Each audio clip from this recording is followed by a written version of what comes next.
Good evening. Welcome to the Board of Education meeting of February 28, 2012.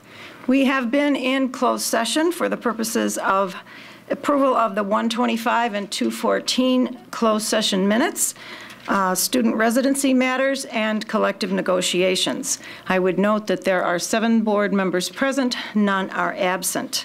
Would you please stand and join me in the Pledge of Allegiance? I pledge allegiance to the flag of the United States of America and to the republic for which it stands, one nation, under God, indivisible, with liberty and justice for all. First item on our agenda tonight is student recognition. Mr. Pruneau. Yeah.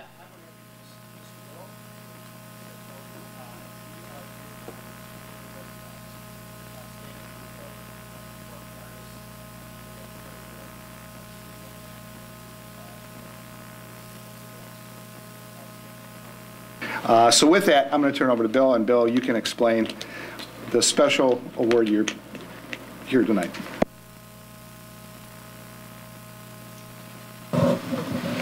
Good evening. Let's have, before I get into what I need to say, let's have all our students that are being recognized tonight come on forward and just kind of go across the front here. They're very experienced performers, so I know they're going to be able to do this very, very easily. It's my honor and pleasure this evening to introduce and recognize 21 outstanding York High School musicians who've been recognized by the state as being all-state musicians for the 2011-2012 school year. The organization that's responsible for bestowing this honor is named the Illinois Music Educators Association, or IMEA, and it's no small feat for any student that earns this all-state distinction. Before we go a little further, I would also like to recognize our faculty from York High School, music faculty here tonight. If you could stand as well, Mr. Whit Blackhall, Mr. Chris Gemko, Mrs. Becky Marianetti, Mr. Ray Oswald, Mr. Mike Pavlik. And I'd also like to recognize our colleagues from the middle schools and elementary schools. In our unit district, this is truly a team effort to see these students from early on in their career until this culminating event in high school. I'd like to talk just a little bit about what IMEA is. It's a professional organization with the mission to promote lifelong music learning and to provide leadership for music education. The process for students to get to where they're standing tonight begins in October, and actually it begins before that in terms of their preparation for the audition process, which is in October. This happens, but the actual audition happens in October all over the state of Illinois, where these students individually audition on a set of predetermined music and technical exercises. The state is actually divided into 9 different districts, with York High School being a member of District 1, which is actually one of the largest and most competitive districts in our state. In District 1 alone, there's approximately 3,000 students from 75 different schools that audition for the honor of being selected into all-district band, jazz ensemble, orchestra, or choir. And there's also students that submit musical compositions and arrangements from all over the state as well. Those are not performing groups at the state level, but they nevertheless can earn that distinction of being all-state, and they also go with us down to Peoria to be part of a showcase event to the students, and we have 2 of those students recognized tonight for their compositions. This year, we were well represented at the district level. We actually had 44 students recognized at the district level, which, again, it happens in the fall. That's in November. And that is spread across those groups of orchestra, band, and choir. After the All-District Festival in November, which is actually a concert, it's a day of rehearsal and an afternoon, late afternoon concert with guest directors in each of these groups. After that takes place in the fall, then students are have the opportunity to be considered for all-state recognition, which is based on their original, for instrumentalists, it's based on their original audition process where they score in relation to students all over the state. And in the choral program, there is a callback audition as well that is used to determine their statewide ranking. After the All-District Festival, the students receiving the highest scores in each of the 9 districts are selected to participate in the All-State Music Festival. That actually took place last month in Peoria. Again, that seems to be the center of the musical universe in late January. And that, again, is similar in the way that the district festival works, although that's a 3-day event where students are rehearsing with students from all over the state, culminating in a concert on Saturday in the Civic Center in Peoria. For each of those groups, for orchestra, band, jazz ensemble, and choral groups.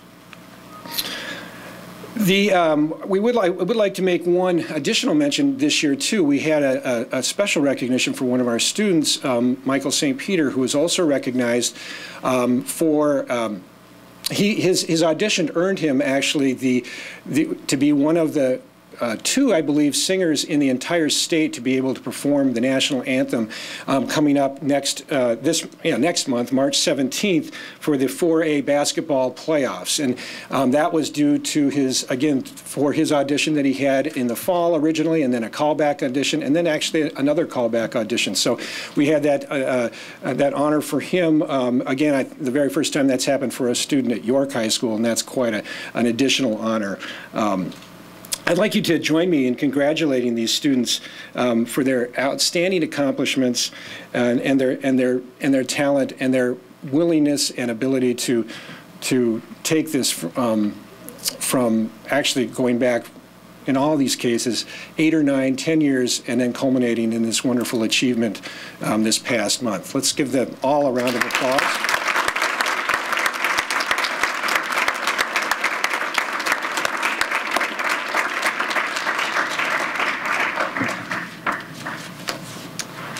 Thank you, Mr. Riddle. We appreciate the background. It's quite a process that these students go through starting really in the 4th grade. We are so happy you're here tonight. We're happy that your parents came as well. We are so pleased to recognize your accomplishments and to recognize that you are, in fact, among the finest musicians in high school in the state of Illinois. From time to time, the music department prints an anonymous discourse on the backs of their programs, and it's titled, "Why We Teach Music." And I'd just like to read you a few bits of it. You've probably heard this 100 times, just bear with me. If you're interested, you can find the whole thing. If you Google, "That's Why We Teach Music," you can get the whole thing. It begins by describing in some detail all of the various disciplines that music employs. Music is a science, a foreign language. Music is mathematical. It is history and physical education. But most of all, music is an art, allowing human beings to take dry, difficult, boring techniques and use them to create emotion. And that is why we teach music. Not because we expect you to major in music, not because we expect you to play or sing all of your life, not so you can relax, and certainly not so that you can have fun, but so you will be human. So you will recognize beauty, so you will have more compassion, more gentleness, more goodness, in short, more life. This piece ends, "Of what value will it be to make a prosperous living unless you know how to live?" And that is why we in District 205 teach music. And we are pleased and proud that you have worked so hard to learn it and to excel. I know it's hard work. I have a musician in my family. This achievement of yours represents years of practice, private lessons, and many auditions added to your already full schedules. Tonight, we want to recognize you for all of that hard work and your accomplishments. Congratulations.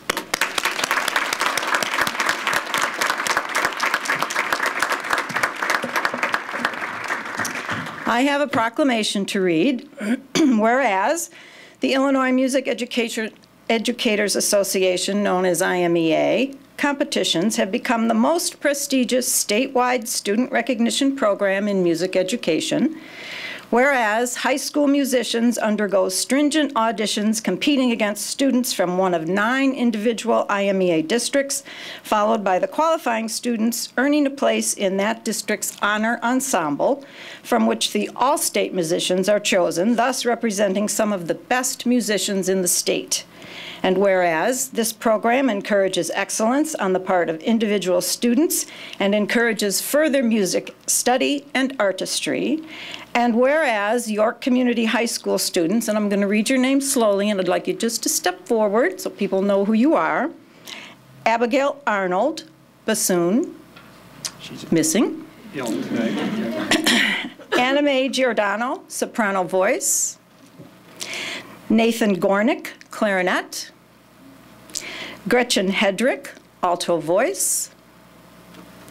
Helen Knutson, soprano voice. Haley Kost, clarinet. Timothy McDunn, composition.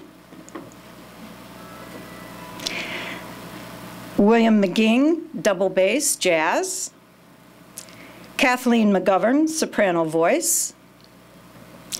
Caitlin McManus, alto voice. Kyle Metters, composition. James Mueller, tenor voice. Madeline Mueller, violin. Brianna Murray, soprano voice. Julia Oliver, soprano voice. Michael Patinio, trumpet.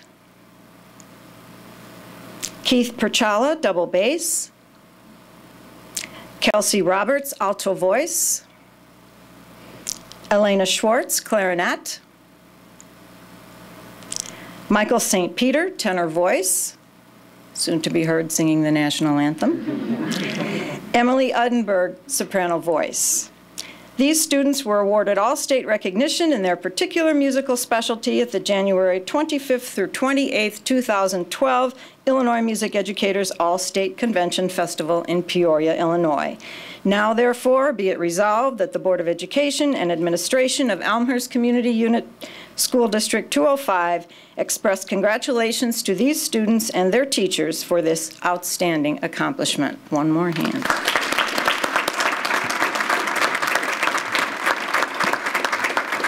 I have copies of the proclamation for you and your faculty, and I have copies of it for each of the students. And if you could shake all these board members' hands on your way out, it'll be great.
So apparently I don't need to tell you that you're welcome to leave at this time, and you are also welcome to stay. We appreciate your coming. We appreciate all of your hard work and all of the support of your parents and teachers as well. If I could just add, Bill and the music department and the teachers who are part of this, I want to thank you for your dedicated efforts on behalf of these students. You really inspire them to continue with music, with the performing arts. And as much as this country talks about academic achievement, I think the arts are equally important, and you guys are great advocates for that. So thank you for what you do every day of really inspiring your students.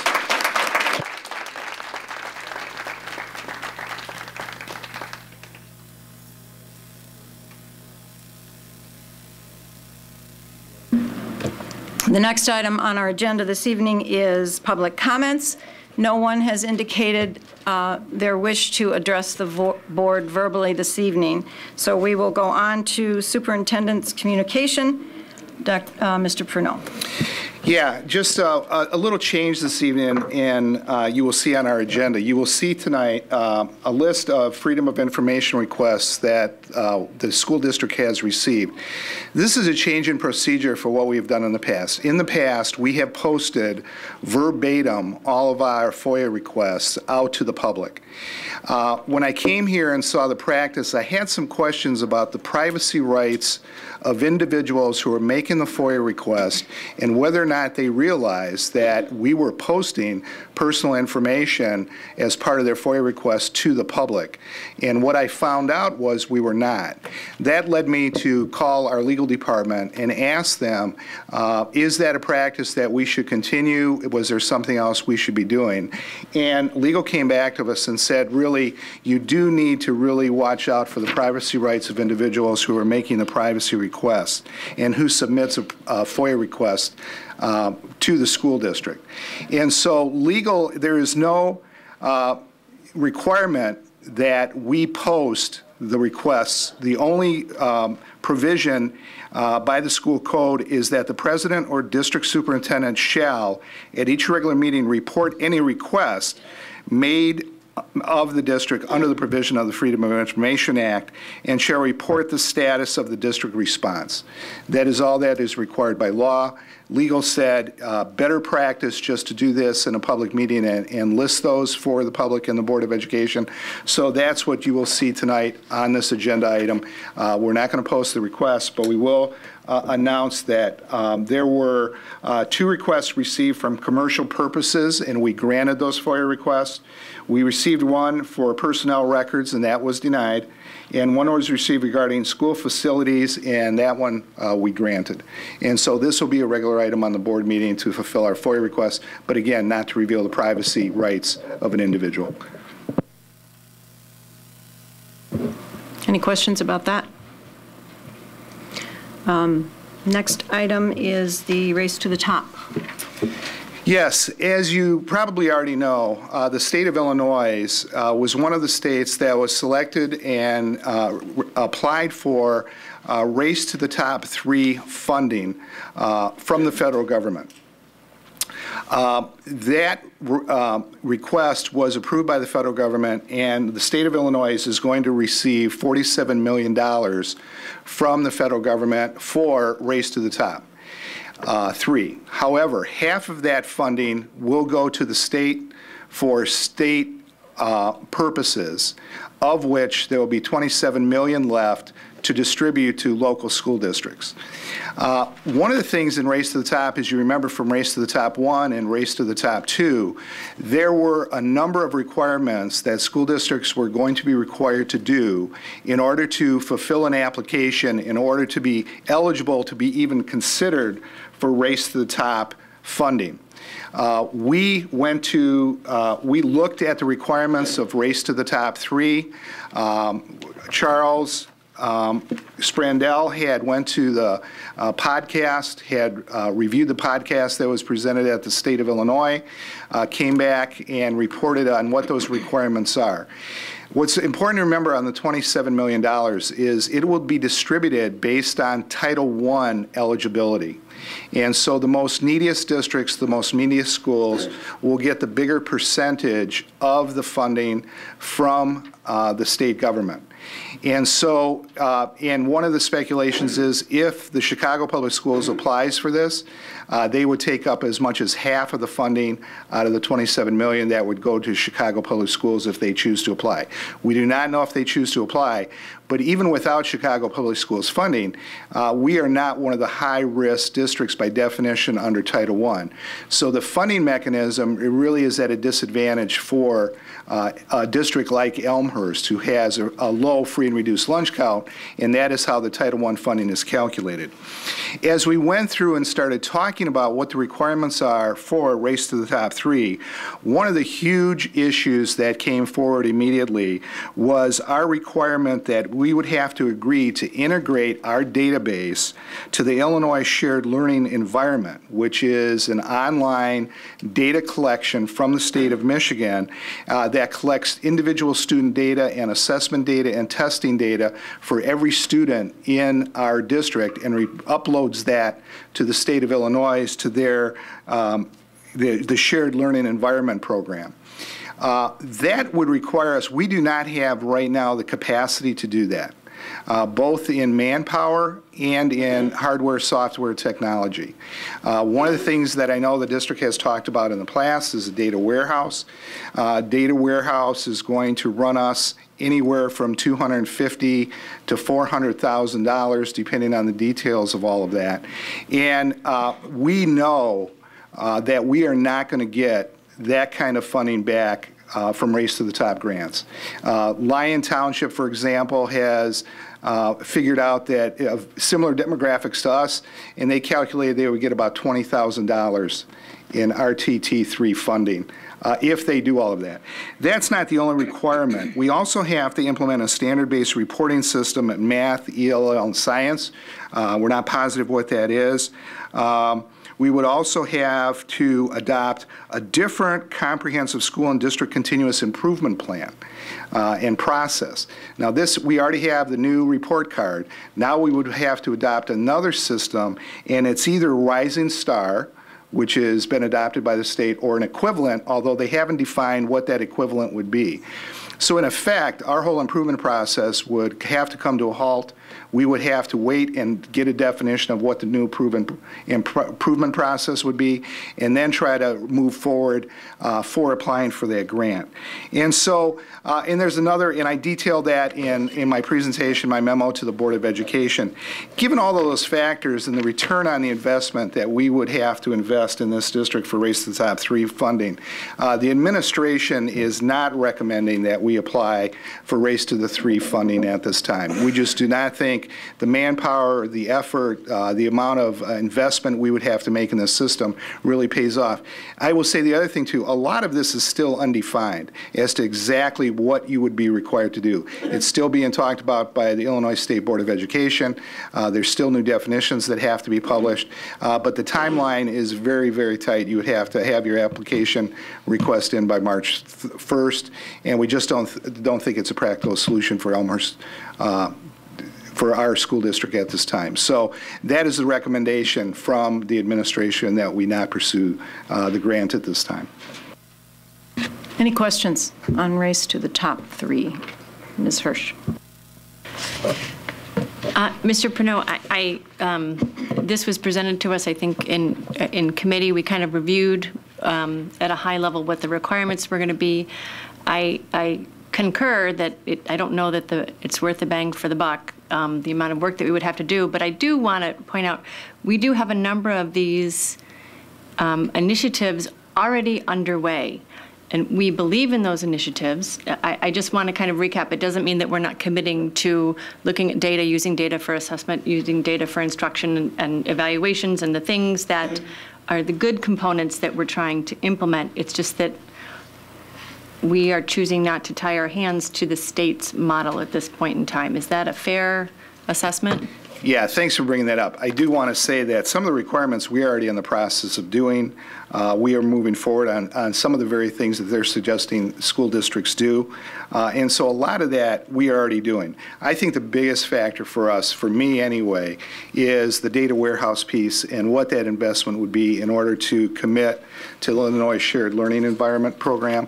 I think that's financially, in these financial times, very, very difficult to come up with that kind of funding, especially not knowing exactly how much you're going to get. But I would be surprised if it came close to the investment we would have to make in that system. And once you commit, you're committed to that commitment. Anybody else? Questions or comments about Race to the Top? Ms. Stufen. Just a quick comment from the recent LEND meeting that I'm a representative of from District 205 is it's more than likely that CPS will get their fair share, if you will, which is a significant portion of those funds. So that is something to note for us. It certainly sounds like it was crafted to reduce the number of applicants. Yeah, it does make you wonder, especially, with Chicago. If Chicago does take half of that funding, there is very little left statewide that would make a significant difference in how districts are going to go about this. And, districts have been burned before by Race to the Top 1, Race to the Top 2. There was funding required or requested, didn't get the funding, and it still had all the requirements that come forward. So it's problematic. Moving on, we will move to the approval of board meeting minutes. Are there any additions or corrections to the minutes of January 25th or February 14th? Ms. Hirsch. On the January 24th minutes, I think Mrs. Walsh, you were thinking that I was still running that meeting, but actually Mrs. DeRoni was running that meeting. There were a couple references to me asking for a summation of the board, so I think there were just two references to, it looked like I was running things, and it was Mrs. DeRoni well in control. Anything else? Mr. Collins.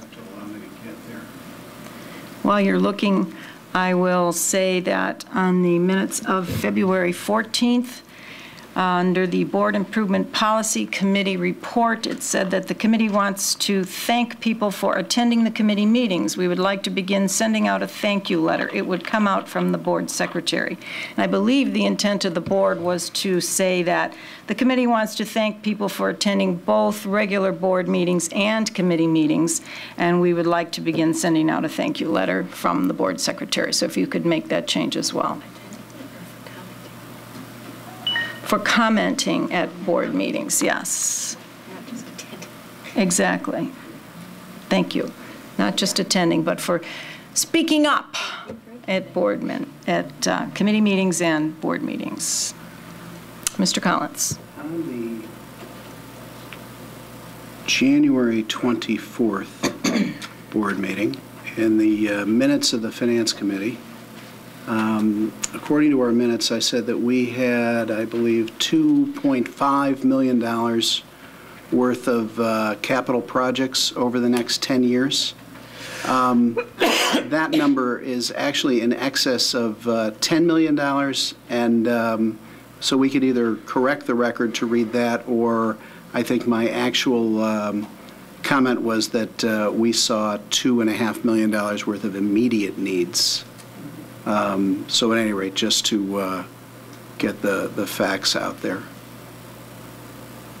And this was from the January 24th full board meeting, but it was the report of the Finance Committee section. Correct. Any other corrections? Correct. Any other corrections or additions to January 24th or February 14th?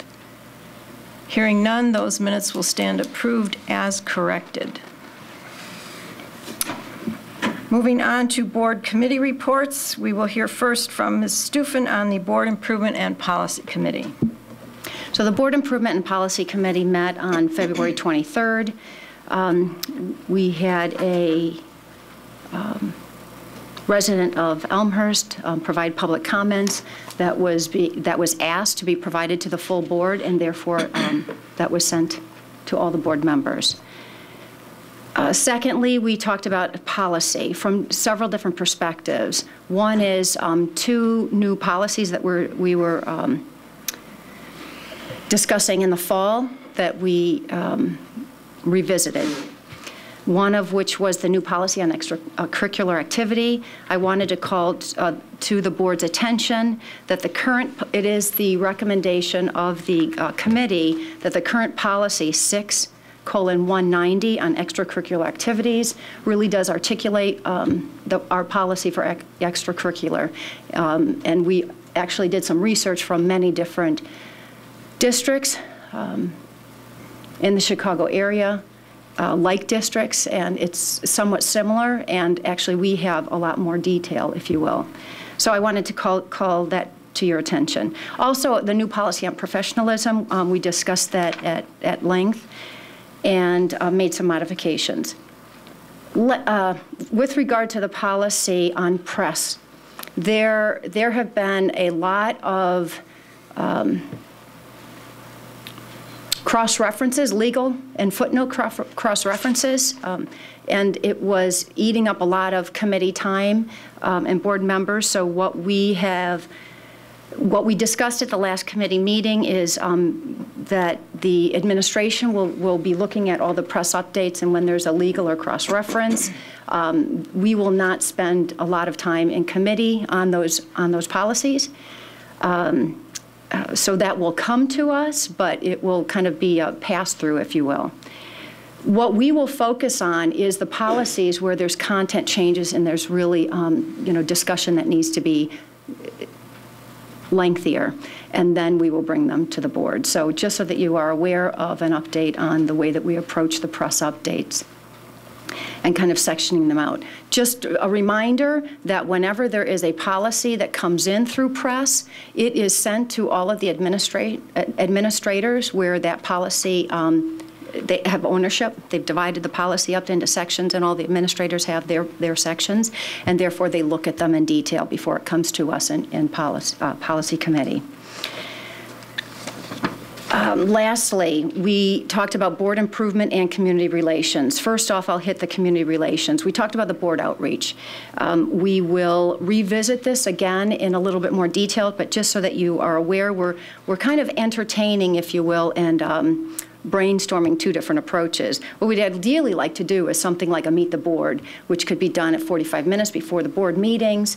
Right now, it is problematic because we have the closed sessions, but at some point, if we don't have the closed sessions, we'd like to do that. So we're kind of brainstorming what are other ways to leverage the meetings that are already scheduled and in place throughout the district, so that when we have community members that want to be present for any one of those regularly scheduled meetings or events, if you will, that we can just open up the forum a little bit earlier for anyone to meet a couple board members, and so that we can stay in touch and have that board outreach.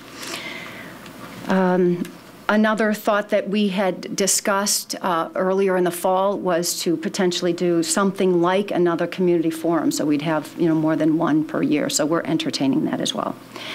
With respect to board improvement, we talked about 2 different pieces. One of which was most important is the board self-assessment survey. We had asked the board, or the board had designated that this committee work on a self-assessment survey so that we could assess how well we are performing on our governance priorities that we outlined in our 3 strategic meetings in June when we became a full board. So we discussed and liked the survey, and we're going to come back to the full board with the plan of the survey as input into the board retreat in June and those sorts of things, just kind of give you a heads up. Lastly, we wanted to have a little bit more discussion about the board's, let's say, advocacy with regard to legislation, since it seems so active lately in education. We didn't get a lot of time to discuss that topic at length, so we will cover it at another committee meeting. But just so that you are aware that One item that hit us last week was the Senate Bill 2073 with regard to EAV, and therefore I will provide a little bit more update with regard to that Senate bill during my LEND update at the end of this board meeting, so that you are aware of the current status with regard to that. So we wanted to at least, hit that particular Senate bill and legislation that was called to our attention for action, kind of spur of the moment, if you will. Any questions? Ms. Hirsch. Thanks, Mrs. Stufen, for the update. If I can make a request, when policies come for first reading, for instance, I think you've got a new policy that we're looking to come, and I know that we didn't have time to get it on tonight's agenda. I don't believe it's on tonight's agenda. The new policy on professionalism, I think. No, that's not on tonight's agenda. But when it does come back to the full board for discussion, especially given, I think if we're making a significant change to policy and/or considering a new policy, if that could be located on the agenda, not under consent agenda, if that's actually an agenda item that we, expect, and we have either, if it's a significant change to an existing policy that we see, the old policy, the marked up policy, what the changes look like. And in this particular case, we've got a new policy that's created. So if we can have some time carved out on the agenda, anticipating, some good board discussion from the full board on those agenda items, I think that would just help us focus our attention on what policies are significantly changing and or new versus some minor wording modifications. Just right now, so you know, all new policies do not go on consent. So if it's a new policy, it's automatically a separate agenda item. So the only change here would be the definition of significant change to policy going either on a separate agenda or first reading. So I'm thinking in particular the one policy that I think we had first reading on that was related to entering school. I can't recall the exact title of the policy, which is hard for me to believe that I can't remember the name of the policy. But it was attendance when we bring students in, transferring. So that was one that I think that we wanted at the board table last meeting. I think we indicated that we wanted to have some full board discussion or consideration of. So I'm not sure where that comes back. So, to me, that was a significant change.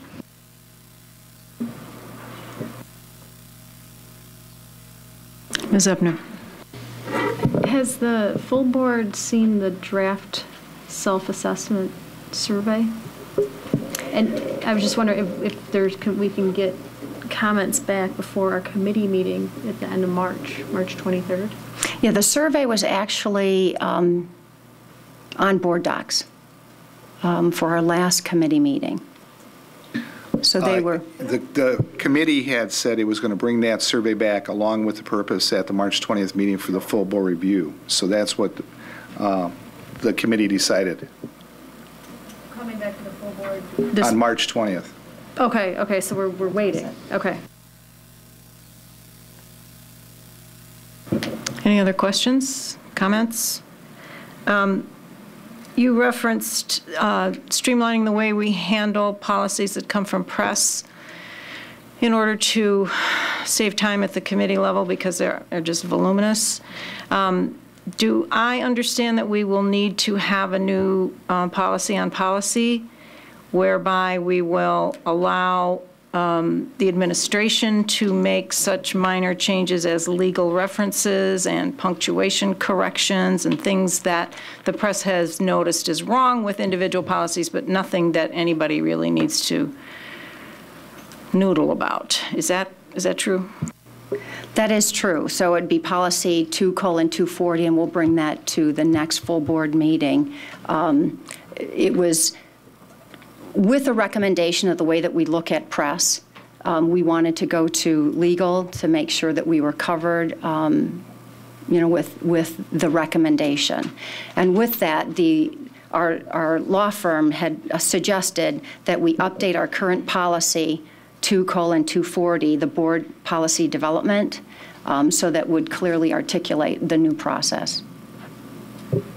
Just to be clear, too, because I don't want any confusion, all policies will still appear before the board for approval. The only difference is it won't take up the committee time on minor document changes. It will just go to first reading automatically. So that's the only change in this. Thank you for that clarification. In the spirit of Ms. Hirsch's suggestion, do you want to speak to the first reading of the policy that we have in our consent agenda before we get to it? The access to electronic networks, I believe, arose out of our technology department in light of, I believe, new laws and clarity. And do we have anything else to say on that? It's being written, I believe, along with administrative guidelines that will implement it. Anything else to add on that? Nothing else to add to what you just said, though. There was a lot of back and forth with legal to get it exactly right, with filtering and with who's able to do what, and I know you spent quite a bit of time on it, but in the end, it just clarifies practices that are going on, good best practice in the area of electronic networks. It clarifies a lot of the technological jargon so that we're clear about what we're describing, and there's really not a lot of substance to it. It's just cleaning up legally how we want it to read. And that's why it's appearing on the consent agenda tonight. And good clarification with respect to policy as well as procedure. So there's procedures, detailed procedures in place in the district. And this is just to have the policy be revisited. Any other questions for Mrs. Stufen? Mr. Collins, Finance and Operations, you're up. The Finance and Operations Committee held a meeting on February 16th, which lasted, if I recall correctly, in excess of 3 hours. And I hope to cover the highlights of that for you tonight in a fraction of that time. We had 10 agenda items on our agenda. It was very ambitious, and we got through them. The first was entitled Market Update and Refinancing or Financing Options. We met with our bond counsel, which is the firm of William Blair, who we've worked diligently with over the past year or so as interest rates have reached historic lows, to see if there was an opportunity to refinance some of the district's debt, just as you would refinance your mortgage. The difference between your mortgage and the district's debt is you can refinance at any time. Of the bond series that are refinanceable, at least in part currently, they're not callable until 2016 and 2017, respectively. Without going into a whole lot of detail, it is possible to refinance these today, but we reach a situation that we call that's called negative arbitrage. In other words, we would be paying out more money than we would be taking in on the interest that we could reinvest these proceeds until we could call the bonds. However, it still allows us to save up to a couple of $1 million if we do that. The longer we wait, the more we save, but we're then at the whim of the bond market as to what happens to the general level of interest rates. So the longer we wait, the more risk we take, but possibly the more we could save. So in our next Finance Committee meeting, we'll continue that discussion. We sent William Blair back to run some numbers for us to help us figure out what our options are and the risk that we would take in the market to do so. That money, if we saved it, by the way, is would be going to the capital projects budget and would be a creative way to help replenish, at least in part, some of that budget to pay for needed repairs that we have over the next several years. The second item was facility usage fees. Even though we increased facility usage fees, and these are the fees that we charge outside groups to use our gymnasium, our pool, our classrooms, our football field, et cetera. Even though we've raised those usage fees pretty dramatically within the last 2 years, because the previous, up until a couple of years ago, we were using a 1982 fee schedule. But even with the increased fees, Mr. Welton took a good look, and Mr. Pernod took a good look at what our actual costs are, and we discovered that we're not even covering our actual costs.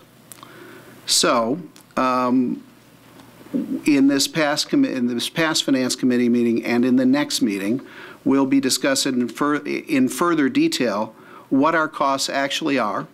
Our plan then is to ask the groups that rent our facilities from us to come in and have a discussion with them about what our costs actually are, what their budgeting cycle is, and just to listen to our community as to their needs and also meet our needs, and that we're basically have been subsidizing these outside groups. We don't intend to make a profit off of this. We intend to merely cover our costs. The third item was budget parameters for 2012-2013. We took a look at next year's budget and the assumptions we're making in the budget, and right now we're projecting revenues to be between about $600,000 and $1 million short of what our projected expenses will be next year. We've tasked the administration with the job of proposing actions to balance next fiscal year's budget, and we will be discussing those at our next Finance Committee meeting, at least in the first phase. And then that will eventually come to the entire board. We also discussed the Budget at a Glance publication, which Mr. Welton and Ms. Smith have worked very hard on.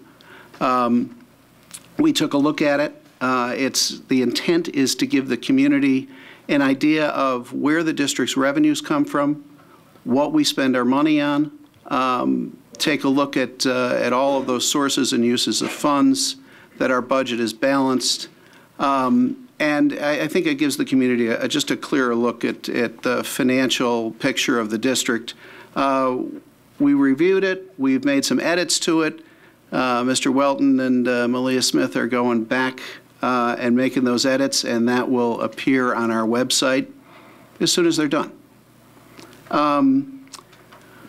We then also took a look at our long-term vehicle replacement plan, which I think, well, among other reasons, was spurred by another unfunded mandate in front of the General Assembly in the legislature of the state of Illinois that proposes that driver's ed cars that are more than 5 years old or with more than 75,000 miles be inspected yearly by the Illinois Department of Transportation, with the idea being that districts replace their driver's ed cars more often. And just to give you an idea of what our fleet of driver's ed cars look like, our newest is a Toyota Prius purchased in 2009. Our oldest is a Ford Taurus purchased in 1999. And there are 6 cars ranging in that age total. We do also continue to use our retired driver's ed cars in our buildings and grounds departments, and that fleet currently is 4 cars that were 1997 model year.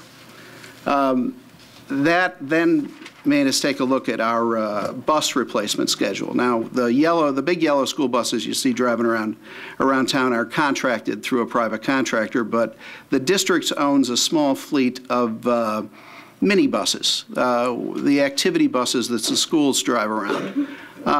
And the majority of those were 2001 model year, so they're 10 years old this year.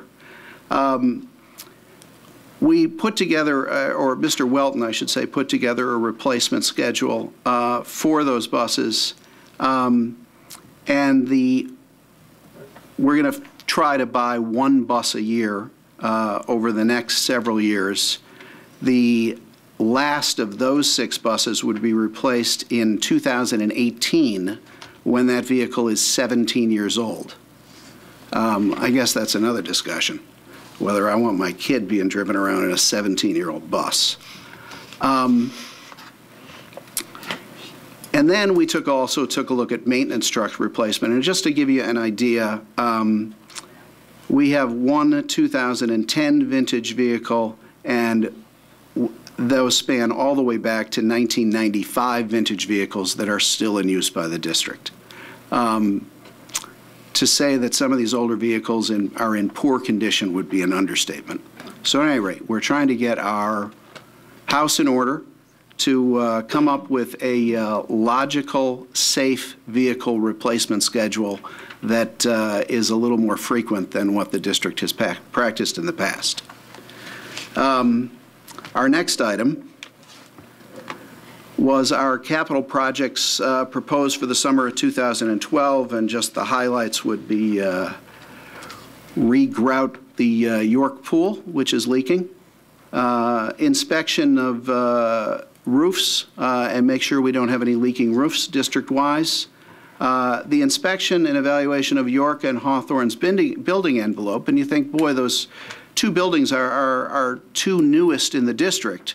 But we've already discovered some deterioration at York. To remind you that not all of York is as new as the most recent addition. And then to do some serious rebuilding work to our air conditioning system at York and tuck point parts of Lincoln School and make sure the air is not coming through the bricks. Our next agenda item was the review of our external auditor contract. We've been using this auditor, Mr. Weldon, correct me if I'm wrong, please, for the last 3 years. Okay. And auditors proposed that we continue the use of this particular auditor. The administration's feeling is they have done a very good job for us. They've submitted a proposal that would take their current contract, which is about $24,000 a year, and for the next 3 years, increase it gradually to about $25,000 a year. The administration feels that our current auditor provides us with good value, is very thorough, understands the district, and is our lowest cost option at this point. Our next agenda item was the YSET mid-year review. The folks that run the YSET group, which is the group that has raised money to pay some of the fees at York High School, was kind enough to share with us their mid-year report. They've done some great work for our most needy students to help them pay for books and fees at York High School. This year, they've distributed about $35,000 so far, and they anticipate continuing demand by our needy students that attend York, and they've done some great work by making sports, books, and activities at York affordable for everyone. We also then went through our monthly financial reports, and this is the second to the last item. We continue to be on track and on budget. And the wild card remains whether the state of Illinois will pay us what they owe us, what they promised us, in a timely fashion. And we continue to monitor that closely. And then the final item, I think Ms. Stufen talked about a little as well, this seems to be discussed in many committees, is the proposals of the employer contribution to the teachers' retirement system. Currently, our employees contribute 9.5%. Our teachers contribute 9.5% to their pension fund. The district contributes approximately 1/2% to that fund. And in each of the last 2 years, the Illinois income taxpayer has contributed 23% of our teachers' salaries to that fund. Now, in the legislature, there is a lot of talk about gradually or in stages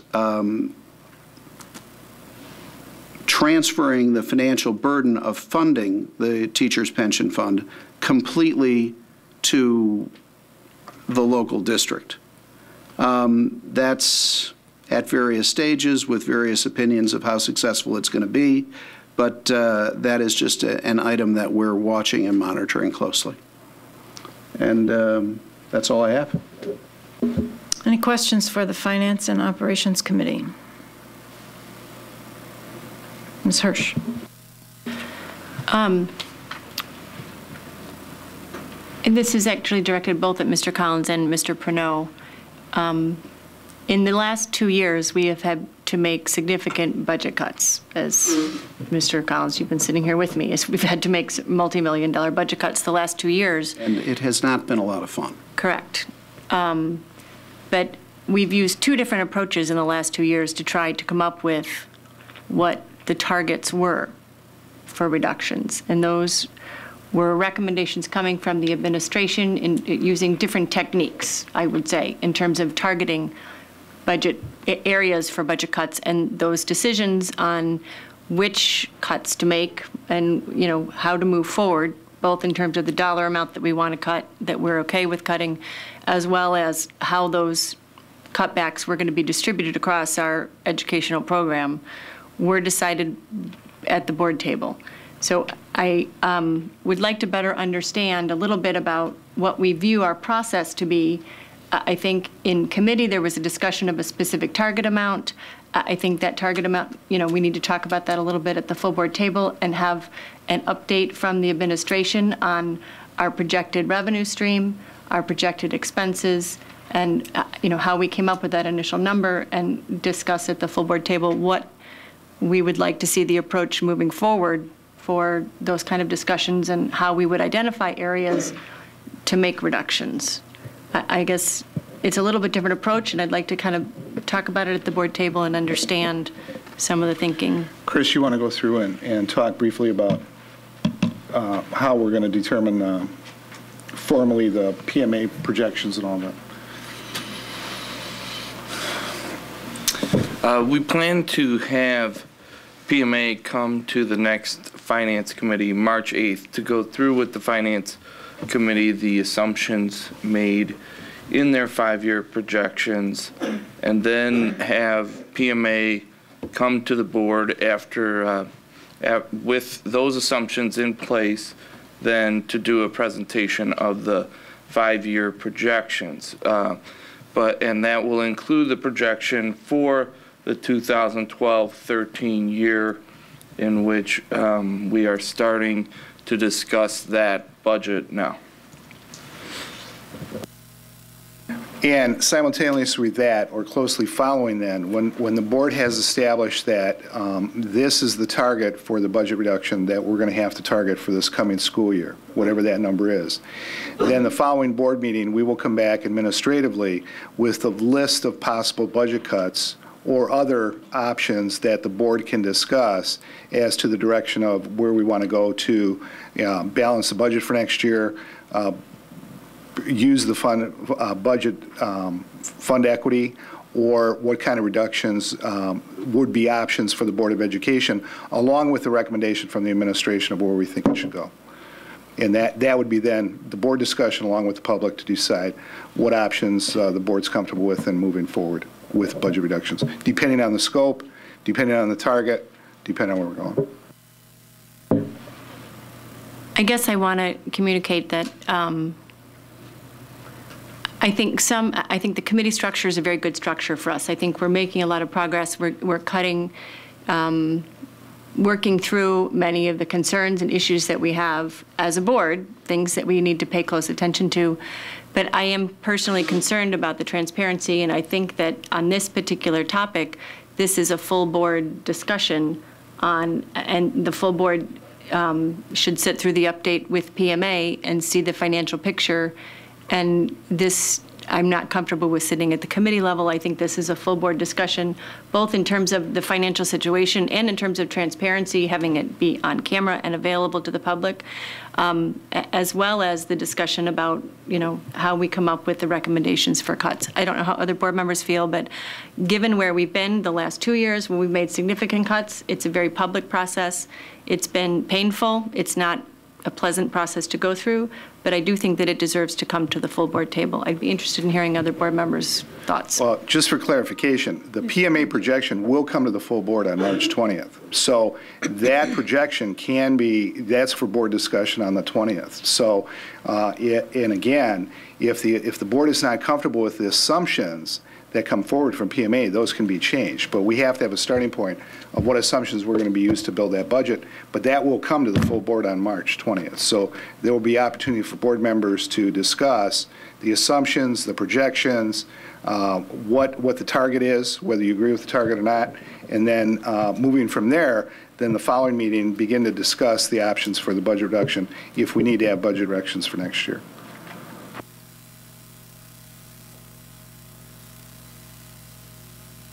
Any other questions or comments for the Finance and Operations Committee? I just wanted to point out one of the things that Mr. Collins talked about was this budget at a glance material that Mr. Welton and his department have put together. It is going to go on the website. It's a very good booklet. Over the years, we've tried all different kinds of ways to get financial information out and understood by the community. This is very comprehensive. It starts out with budget highlights, talks about revenue and property taxes. It goes into enrollment history and projections. And it talks about where we actually spend all these dollars in our district and exactly why we're looking at a shortfall yet again. Gives all of those reasons. It talks about academic awards and achievements. It was clearly a lot of work, and I'd like to thank the Finance and Operations Department for putting this together. It'll be a piece that we're going to take with us. Pardon me, Ann Malia. Oh, Malia, did I forget you? I'm so sorry. Everybody who had a part in this, named or unnamed, I'd like to express my appreciation to. It's a great piece. It's got a lot of information in it. As I said, it's going to be something that we will be able to use on the road. It'll be available on the website for anyone who wants a clear understanding of what the financial picture of the district actually looks like. Moving on, we will go to the consent agenda. Tonight's consent agenda consists of our personnel report, financial reports. We have the acceptance of some generous donations from the Jefferson and Conrad Fisher schools. We have a donation of dictionaries to third grade students. We have the approval of the access to electronic networks, first reading of that policy as well.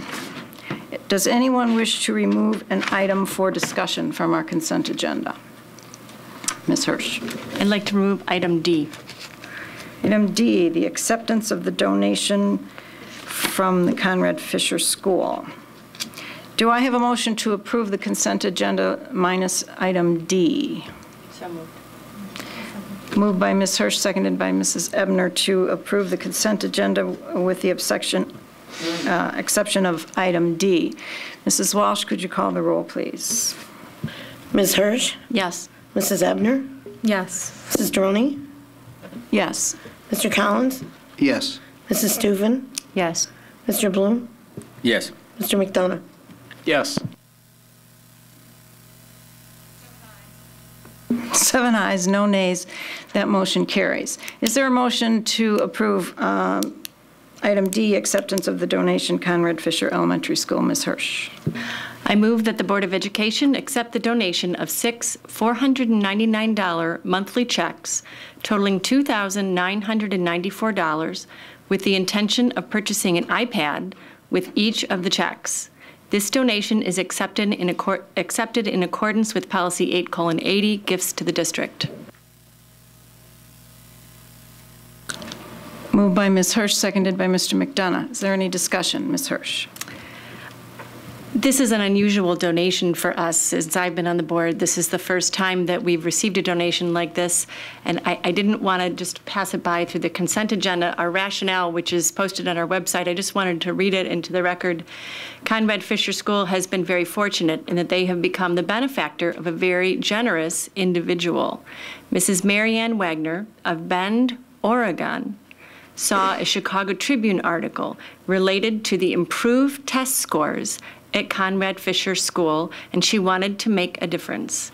She's contacted Mrs. Jane Bailey, our principal at Conrad Fisher, and generously offered to donate $499 a month for a 6-month period for a total of $29.94. and it was left to Mrs. Bailey's discretion how to use the money, and it's the intent to use each of these checks to purchase an iPad to be used throughout the school as needed to address student learning needs. This is just an incredible donation.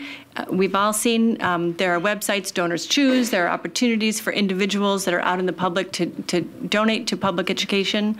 I think I had to review for myself. I went back and clicked through and checked out the Chicago Tribune article again, and it was very a great celebration of the great progress that we have made at Conrad Fisher School with our students. And I just think that, thank you, Mrs. Marianne Wagner of Bend, Oregon. It's amazing the reach of what happens with the internet and how people are exposed and paying attention to what's going on in education. And this is, I think, just good news all the way around. So thank you, Mrs. Bend. Thank you to Mrs. Bailey and her team at Conrad Fisher and the great improvements that we've been seeing at Fisher. Thanks for that explanation. Any other discussion?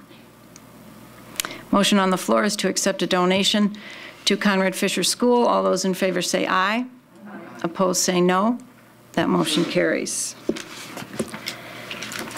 Next item on our agenda is the announcement of upcoming meetings. We have a number of committee meetings scheduled. We have the Curriculum and Instruction meeting on March 7th, Finance and Operations on March 8th with a new earlier starting time since the agendas seem to be prohibitive. We have the Performance Management Committee on March 15th and the Board Improvement Policy Committee on March 21st. All the others meet at 7. And we have our regularly scheduled full board meeting on March 20th at 7:30 here at the District Center. Next item on our agenda is the action out of closed session. Both of these matters have been withdrawn this evening, and there is actually no action coming out of closed session. Board communications. Is there anyone who wishes to share things with the board? Ms. Yes, I wanted to provide an update to the board members with regard to the last LEND meeting that Chris Walton and I attend on behalf of District 205. Several different items. First off, they articulated to us the governor's proposed agenda, which really says that the education dollars stay the same. They really hit the pension reform topic because it is happening, whether we like it or not. So basically they said Governor Quinn, Speaker Madigan, and President Cullerton all agree that there will be pension reform this session. The governor's working group has been directed to report out by April 17th. So this is moving fast and furious. Governor Quinn said everything's on the table: historical funding practices, employer-employee contributions, retirement age, cost of living adjustments. What we were told is to project, that the districts are to project 8.9% of their payroll. This will be over a long period of time, but it's yet to be determined. I know that we all have been actively looking and keeping our eye to the ground on this issue since it came up in the state within the last several weeks. They are saying 5 to 10 years, but what I had heard at LEND is they're going to recommend 15, and you know negotiations go on. So just so that everyone understands, that's what's being discussed, and I thought that it was important for us to understand that because it's huge implications for us. As Mr. Collins said at the last meeting, it could, you know, it's catastrophic for a lot of districts. So we really need to understand what's happening. And once again, thank you very much for the financial budget at a glance, which helps us wrap our arms around all the finances within the district and all the things, the balls that we're juggling to try to keep ourselves financially healthy, because that has been our history. The governor's push is threefold: early childhood, MAP grants, and compulsory age. With regard to the Senate bill 2073, which is the Franks bill, with regard to holding property tax extensions to zero if we experience a decrease in EAV. Everyone knows, because we were called to action last week, actually, what was called to action or called in the legislation was really Amendment 6, which was Senate sponsor Link. He has assured LEND and therefore us that that it's not going to be called. However, there is a related Senate bill, which is 2862. Sandoval has given the word that he's not going to call it. It appears to be a political piece.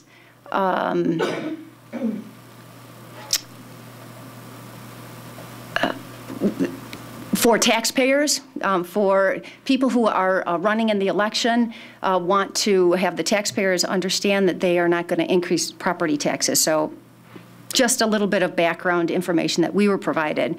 Lend will watch this very closely until the committee deadline, which is March 9th. And at that point, if it's not called, then it will be considered dead, just so that you have a clear update. There are two other Senate bills that I thought we should be aware of. One is 3244, which is high school graduation requirements, and this is upcoming Senate bills of interest. And that is high school graduation requirements of 4 years of math instead of 3 for the 2012-2013 ninth grade class and up. Senate Bill 3299, which is a Lightford sponsored bill, increases the compulsory school age from 17 to 18. So those are the two bills that have not gone through legislation, but they will be called in legislation, just FYI. With regard to federal relations update, AYP is moving to something called multi-measure index. It really focuses on closing the achievement gap. So if you're keeping in touch with what's going on in Washington, we have heard that the push is to close the achievement gap. What they're really saying their objective is, with this multi-measure index, in this federal initiative, is a 50% decrease in the achievement gap over 6 years. The three particular index areas that they're looking at is outcomes, progress, and environment. That's with regard to legislation. I know that you want to? That last thing you're talking about is what's a proposed fix in Congress, or did you outline the state waiver that the state of Illinois had applied for?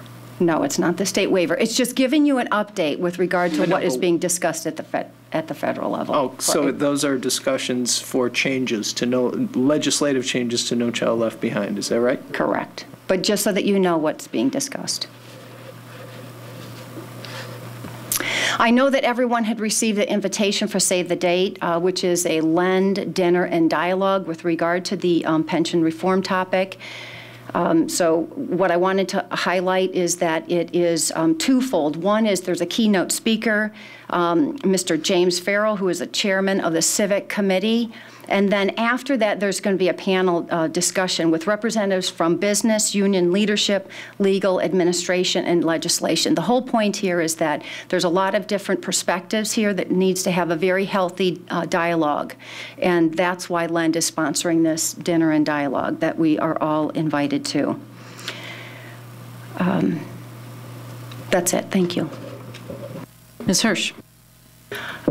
I want to pick up on something that Mr. McDonough said on a related note, that the Illinois is submitting its waiver to the feds for how we're going to work around the No Child Left Behind mandates and work around to try to come up with a reasonable approach to ensuring that we are providing a good, solid education and seeing growth for all of our students, which is our goal, which I think nobody questions what we're trying to accomplish for our kids. The question is, how are we going to be measured by external forces? So I guess, Mr. Pernot, I know that we didn't prepare this, but it's something, I think the state was submitting our application for a waiver today. I think we got some kind of preview as to what the state was looking to approve, but I think it's something that it's going to be our accountability measure, I believe, moving forward. And so it's clearly something that we're going to have to, I don't think it's going to be simple. I think it's going to be a little complex to try to apply it to see how we're going to how this is going to come out for us and what our energies need to go into. to ensure that we're making good progress. So whether it goes to the curriculum committee, whether it goes to, somebody, I think it would be helpful, to track that. And once it is approved by the federal government, that we start to understand and take a look at what that's going to mean to us in terms of accountability, testing, those kind of things. Yeah, we have been tracking that waiver and what changes they are requesting. So I think Charles can do a presentation at the curriculum committee, send it to the full board on what that, at least right now, tentatively looks like with their application that was put in today. A lot of requirements for the new report card coming out that I think are reflective of that waiver. Probably the biggest issue is the growth of individual students being tracked over time and how that's going to work. They have a model that while it has merit, it's very, very complicated. And so we are waiting to see how this would roll out, what the implications are, and just have some time to study it because it's a pretty complicated process. I don't know, Charles, if you have anything else. They've suggested that they come up with what's called a value-added table in which we rank a student's performance at the beginning of a year and then measure it again at the end of the year, and based on how much the student grows, we get a set of points for each student, and then we have to add up all those points and then tell us how we're doing as a district. Modeling this so that we could see how we're doing on a regular basis, just doing that alone seems to be overwhelming, but we'll have to see what evolves. Ms. Hirsch. I had one other request. The Performance Management Committee, we gave our update at the last board meeting from the results of our committee meeting, and I think we had communicated to board members what the 10 categories of district performance indicators were, and I think we had kind of pieced out the areas, and just a request to the committee chairs that we make sure that on the marked agendas we carve out some time in those busy agendas to review those district performance indicators, and that the administrative team members have provided those to the board so we can look at those, think about those, talk about those, and get them all back to the Performance Management Committee so we can map them all out. So just take a look at your agendas and don't forget those DPIs. One question for you, Mrs. Stufen. Did I hear you say that the legislators are talking about returning 8.9% of individual school district payrolls, pensions back to the district to fund over the course of X number of years? That's exactly what they're talking about. It's an annual number. Say that. It's an annual number. What they're saying is, given your payroll, here's just a projected number that we're throwing out there that's being discussed is 8.9%.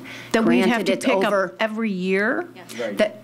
And then what they're going to do is it's going to be what they'll call a phase-in, so it won't be initially 1 year you've got to pick up all those dollars. But yes, that's what they're talking about. The ultimate goal would be, as I understand it, the 8.9 would be the end percentage they would like to get to for all districts. The question seems to be, is that a 5-year period, 10-year period, or 15-year period? But let's say it's a 10-year period. They would incrementally increase that percentage every year over those 10 years so that at the end, the districts would end up paying 8.9% toward the retirement system out of our salary. So for every dollar we pay in salary, at the end of that 10-year period, if that's the model, you would pay 8.9 cents toward the retirement system. Chris has already figured out that for every percentage, it's $500,000 out of our budget, Chris? Yes. So for every percentage that we're going to be required, if that comes to fruition, for every percentage that we pay into the retirement system, that's a $500,000 hole in our budget that we're going to have to make up. So projecting over a 10-year period, you're almost looking at 1% per year, and so we would have $500,000 continuing to compound. Is that a change in lieu of looking at anything on the revenue side to make it up, just stretching things out longer over time?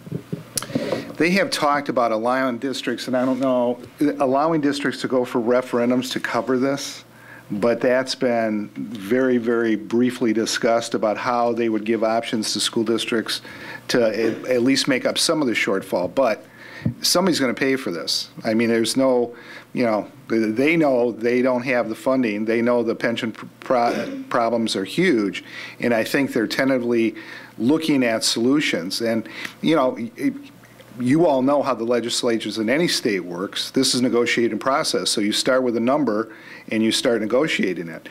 I think the important thing to look for in this, though, do they establish that now there is an escalating scale of some kind that is going to be required districts to start paying into the pension fund? And once you establish that, then in my experience, that percentage somehow is voted in and increased every year to cover the shortfalls on a pension system. And that's the precedent that you start getting into with that. Chris?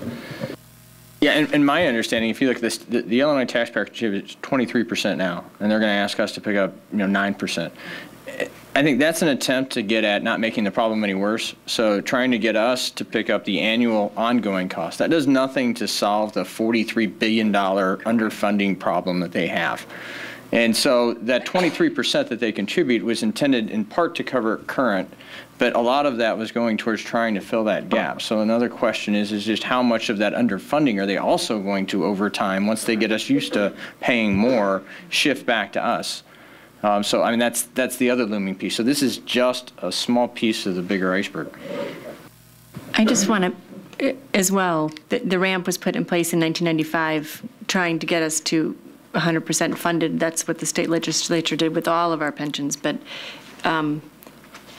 this is a shift. It's all coming out of Illinois taxpayers' pockets. The question is it coming out of my state income tax that has been raised that I pay at 5%, or is it coming out of my property tax pocket? There's no new money here, right? It's a matter of who's collecting, okay? And it's a shift from the Illinois state taxpayer, from the income tax revenue stream. It's moving to the local property taxpayer. And 90% of our budget comes from the local property taxpayer. So, I mean, it's a little bit of a shell game. But again, the burden is a little different because the burden is on districts to convince taxpayers to pick up the cost of that retirement system. So that's a big difference in rather than at a state level. So, keep that in mind. And the alternative to convincing the property taxpayer to pick it up sounds like it's to lay off 7 or 8 teachers every year, 10 years in a row. And which obviously, yes, will result in increasing class sizes. Or elimination of programs. And reduce programs, right. Ms. Hirsch. I did want to comment a little bit more on the bill that was on the floor. It passed the House of Representatives in Illinois last week. And the bill, the way that it was structured, the wording is, it's tied to PTEL, but if your EAV has increased over many years, we've benefited from that. We've been able to keep our tax rate level, but in our district, we've had increasing enrollment. And we project continued increasing enrollment. And really, one of the major levers of our expenditures is how many students do we have to educate? There are other things, but the biggest, simplest thing is how many students do we need to provide educational services for? There are some communities that are having decreases in enrollment. And I understand that they are now, if you divide the total expenditures by the number of kids that they have, the cost per child is going up, and there are taxpayers that are feeling the burden of that. But I think the difference, this particular bill, was if the EAV declines, our tax levy is zeroed out. There is no new growth available to the district. We are in a district where we have enrollment increasing. That would be incredibly punitive to a district like ours, where our enrollment and our costs are still increasing. That particular bill was, I viewed it as very threatening. Not only are we looming, the looming threat of pensions being thrust upon the districts to fund as well, you're also cutting out our tax levy and saying you do not have the right to even maintain the growth. PTEL is out the window. The 5% or the CPI, whichever is less. So there's significant threats, in my opinion, from all sides. Nobody has money. Nobody has funds. we're trying to do the right thing, but we need to monitor these developments, I think, very closely. They're have a direct impact on what educational opportunities we're going to continue to be able to offer our students. Mr. McDonough. More specifically, does that bill have a zero levy increase, or does it simply reduce the PTEL rate increase to zero? Is that The bill, as I understood it, as it was worded, it was zero. If your EAV goes down, which our EAV has gone down in the last 2 years. I understand the trigger, but then does that also remove the new growth? I don't think so, but I'm not sure. All right. Do you know? My understanding is it's not. So it doesn't affect new growth. It's just Stay exactly the same. That's exactly No credit right. for new growth. We can't have conversations no, without the they're mic, saying- and we can only have them one at a this time, please. This is more detail than I think. Is there a motion to adjourn? One more, Mr. McDonough. Moving from the serious and solemn to the fun, the green scene was Saturday night. I saw some of the board members there, and it's one of the more fun things you do as a board member. And the thing that the boosters are helping us out with is keeping the richness of the school experience alive despite budgetary difficulties, and we appreciate that. Thank you. Motion to adjourn? By Ms. Hirsch, second by Mr. Collins. All those in favor say aye. Opposed, say no. Thank you. We are adjourned.